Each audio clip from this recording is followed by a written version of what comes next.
Welcome to Mini Grant Reboot, not your mother's mini grant. This session hopes to provide you some feedback on some of the changes to the mini grant process here at the Office of Outcomes Assessment at Johnson County Community College. First, some of the changes that have gone on. Budgets for mini grants can now be up to $750. We have a new kind of progress report on the assessment initiatives that are due after 1 year. This is 1 year from the time that you receive the funds, not 1 year from the time that you request the funds. There's also a rolling submission deadline now, the 15th of each month. We're going to talk a little bit now about some of the different activities that mini grants can fund, and I'm going to use the cycle of assessment as pictured here with question, plan, collect and score, analyze and discuss, and act and report as a way to talk about where in the cycle you can incorporate mini grant funding. So let's start with defining your assessment question. One good way to go about even starting the whole process is having a department retreat. You all can discuss what is the most burning question you have of assessment that you would like to possibly work around, develop your assessment plans, etc. You can use assessment money at this point for things like assessment literature, either specific to your discipline or general assessment literature. You can bring in a guest speaker or consultant, and you can also go to conferences.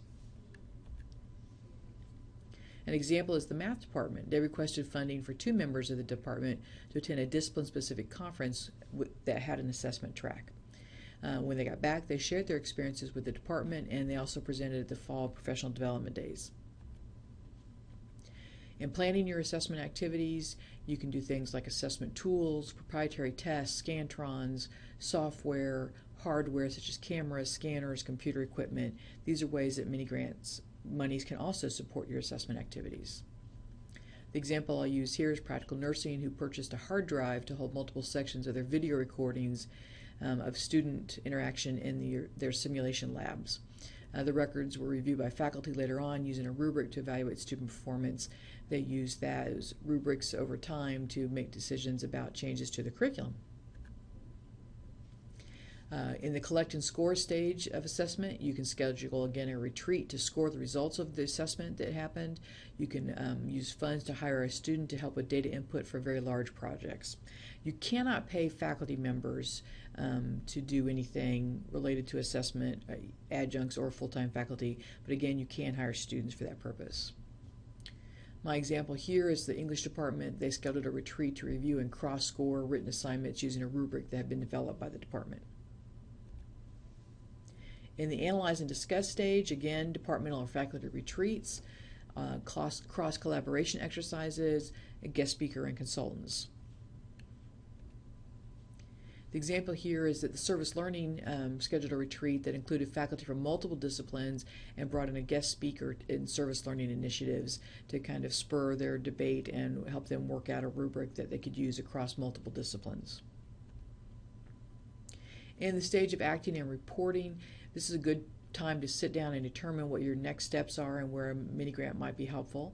Again, this may include things like traveling to report your findings at regional or national meetings, purchasing of resources for curriculum changes, and retreats for planning purposes. Several of our people here at the college have presented assessment findings at regional and national conferences. Kay King, myself, Jane Zaccardi, Susan Pettyjohn, Bill Robinson, and that's just a few of very many. Again, mini grant funds are available for that purpose.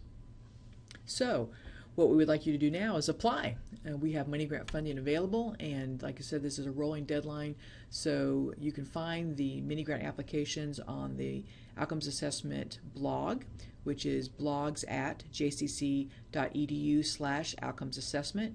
And on that blog site you will find applications. You can contact the office, we'll send you the application, or you can also look on InfoShare under Outcomes Assessment. We're hoping that you will apply soon. Thank you.